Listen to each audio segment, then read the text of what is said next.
Dalam satu hari itu kita harus pintar-pintar naik turunin simpatetik, kita naik turunin si simpatetik ini tidur. Jadi baiknya kalau aku nyaraninnya 3 kali sehari.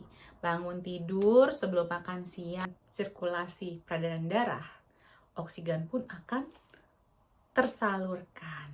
Nah, lalu saya kan tarik nafas,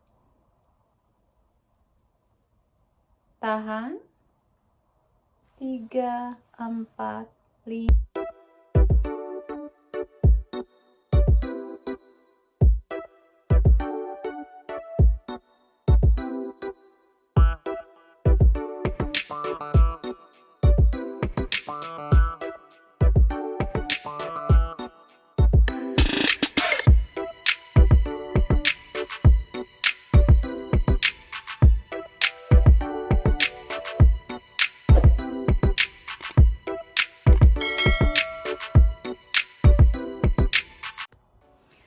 Hai teman sehat Debbie, kembali lagi bersama saya Debbie Jean-Marie, your favorite naturopathic practitioner. Kali ini saya akan kembali untuk memberikan micro habit saya yang saya share dari tahun lalu, awal tahun lalu 2021. Kali ini saya akan membawakan dalam bentuk podcast. Sebelumnya saya sudah berikan dari hari 1, day 1 sampai day 6. Sekarang saya mulai di day 7. Oke? Sebelum saya mulai podcast ini, jangan lupa untuk yang menonton di YouTube untuk subscribe dan komen dan like. Semoga micro habit ini bisa membantu teman-teman karena sudah banyak sekali testimoni yang terbantukan sekali dari tahun lalu. Kesehatannya membaik gara-gara micro habit saya. Jadi semoga semakin banyak yang mendapatkan manfaatnya lewat podcast ini. Bagi teman-teman yang lewat podcast, mungkin bisa di-share podcast ini agar semakin banyak yang mendapatkan manfaat.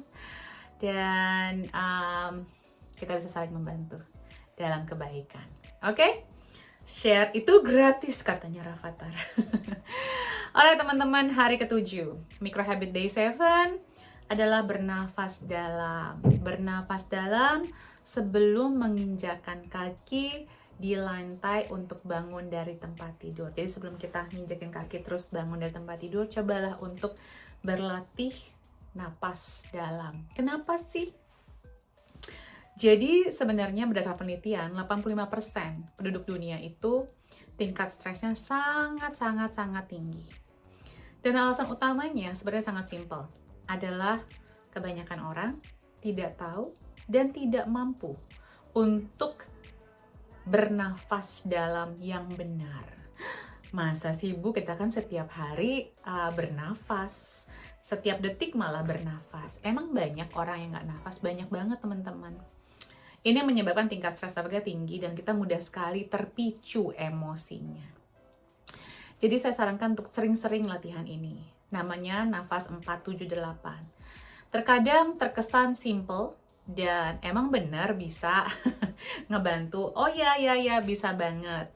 Jadi biasanya kalau udah dewasa, bahkan malah klien saya ada yang umur 8 tahun, waktu itu saya tes nafasnya udah ke dada, ada gini. Salah ya teman-teman nafas seperti itu ya. Salah. Nafas itu kalau bisa lewat perut. Coba deh lihat anak-anak bayi itu. Anak-anak bayi itu kalau nafas pas lagi tidur, itu yang naik turun perutnya, bukan dadanya. Gitu.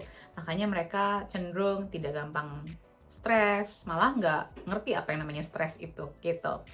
Jadi oksigen itu biasa kalau kita membayangkan ya, kok bisa ya nafas dalam ini membantu untuk menurunkan stres level kita. Coba kita bayangkan, pada saat oksigen itu masuk ke dalam tubuh kita. Oksigen kan bercampur dengan darah. Nah, darah ini kan ada cairannya, ada nutrisinya. Dan itu akan mengalir ke seluruh tubuh kita dari otak, dari jantung, ke otak, terus turun sampai ke ujung kaki kita. Jadi, bersama dengan sirkulasi peredaran darah, oksigen pun akan tersalurkan. Nah, penting banget loh ini teman-teman untuk dipahami soal ini. Biar kita nggak menganggap remeh bernafas. Jadi oksigen itu dibutuhkan oleh seluruh sel tubuh manusia. Seluruh sel tubuh manusia, seluruh organ kita membutuhkan oksigen dan cairan dan nutrisi. seluruh selnya, ada jutaan sel dalam tubuh kita. Dan pada saat udah sampai ke bawah kaki, coba kita membayangkan aja, nafas, pas menahan kan jadi 4 ketukan tuh, tarik nafas, tahan 7 ketukan, kita keluarkan perlahan-lahan 8 ketukan. Nanti saya akan contohkan gimana caranya. Nah, pada saat kita membuang nafas, bayangkan juga itu semua kotoran, kan? Arteri itu yang menyebarkan darah yang teroksigenisasi. Lalu karbon dioksida akan dikeluarkan lewat vena. Itu keluarkan juga semua stres kita, semua beban, semua ketakutan yang kita akan hadapi hari ini. Mungkin serahkannya aja, serahkan sama yang di atas, serahkan sama kemampuan tubuh kita untuk mencari solusi gitu. Jangan langsung dipanikin, jangan langsung distresin. Wah, hari ini bakal ada meeting nih, saya ini langsung panik duluan. Breathe in, breathe out. Jadi semua kortisol hormon, kan kortisol hormon tuh meningkat ya pas kita bangun pagi hari ya. Itu pastikan kalau yang terlalu banyak kita keluarkan. Pokoknya kita butuh kortisol hormon untuk kortisol hormon atau hormon stres untuk supaya kita bisa menyelesaikan tugas kita, tapi jangan berlebihan juga. Oke, dan racun-racun itu semua dikeluarkan. Ayo, kita tunjukkan ya, saya tunjukkan ya bagaimana kita akan bernafas. Mudah-mudahan teman-teman ngelihat, saya akan turunkan sedikit kamera saya. Dan saya akan tunjukkan, ini ada perut saya ya. Oke, kayaknya terlalu ke bawah. Nah, satu tangan di atas dada, satu tangan di atas perut. Kita akan buang nafas. Saya habis makan malam, jadi perut saya agak besar. Gak apa-apa ya teman-teman. Oke, ini saya akan mundurkan. Saya akan buang nafas. Lalu saya akan tarik nafas. Tahan. 3, 4, 5, 6, 7. Buang nafas. 3, 4, 5, 6, 7, 8. Tarik nafas lagi. 3, 4, tahan. 1, 2, 3, 4, 5, 6, 7. Buang nafas. 4, 5, 6, 7, 8. Jadi yang naik turun bukan dada saya, tetapi perut saya, teman-teman. Seperti itu. Kenapa sih kalau kita cuma nafas ke dada? Coba teman-teman bayangin. Itu sampai nggak ke kaki kita darahnya, oksigennya? Emangnya kaki kita nggak butuh oksigen, nggak butuh nutrisi, nggak butuh cairan? Butuh. Makanya kenapa kaki kita tuh kalau udah misalnya kita tuh stres, jadi lemas kakinya, jadi berat kakinya, jadi gampang kram kakinya. Dan kebanyakan masalah-masalah kadang-kadang ada itu yang sakit bangun tidur tuh kakinya sakit, telapak kakinya. Itu nafasnya pendek berarti, cuma sampai dada. Coba deh latihan ini. Dan juga mungkin teman-teman yang stres itu kan sekarang memicu yang namanya eksima, psoriasis ya, gejala-gejala penyakit kulit. Nah, kenapa kebanyakan di kaki penyakit-penyakit kulit ini, terutama di orang dewasa ya. Kenapa? Karena kakinya tidak mendapatkan oksigen, tidak mendapatkan nutrisi, tidak mendapatkan cairan. Oke, jadi sudahkah Anda bernafas yang benar? Lakukan ini 2-8 siklus. 2-8 siklus setiap hari, kalau bisa 3 kali sehari. Jadi bangun tidur, misalnya 8 siklus deh. 1, 2, tarik nafas, tahan, keluarkan. Tarik nafas, tahan, keluarkan. Sampai 8 kali. Nah, berdasarkan penelitian, latihan pernafasan yang baik dapat memperpanjang umur. Jangan sampai kita tuh menunggu sampai kita punya kanker, baru kita latihan pernafasan. Atau udah dapat virus corona, baru kita mau bernafas, latihan bernafas. Jangan nunggu kita susah nafas, baru kita latihan bernafas. Dari sekarang. Jadi ini juga teman-teman bisa lakukan sambil tiduran. Jadi pas lagi masih tiduran, sebelum tidur. Jadi baiknya kalau aku nyaraninnya 3 kali sehari. Bangun tidur, sebelum makan siang, sebelum tidur. Itu bagus banget untuk dilakukan. Ini membantu kita tetap tenang, tetap rileks. Dan kita juga kalau misalnya mau marah misalnya ya, sebelum marah tarik nafas dulu aja. Itu bisa merubah loh kenyataan. Bisa merubah emosi kita juga. Nah, tadi kan saya sebutkan sebelum makan siang. Kenapa Bu sebelum makan siang? Biasanya makan siang itu adalah makanan utama kita. Biasanya kita makan lengkap tuh kalau makan siang. Apapun pilihan metode makan kita ya, entah intermittent fasting lah atau apa, biasanya tuh makan siang yang paling utama. Kadang-kadang ada orang yang makan malam kan ya. Ada kalau intermittent fasting bukanya agak siang. Jadi biasanya makan siang nih makanan yang paling penuh nih. Makanan, jadi beragam campuran makanannya. Ada baiknya sebelum kita makan besar, kita itu menurunkan kortisol hormon kita.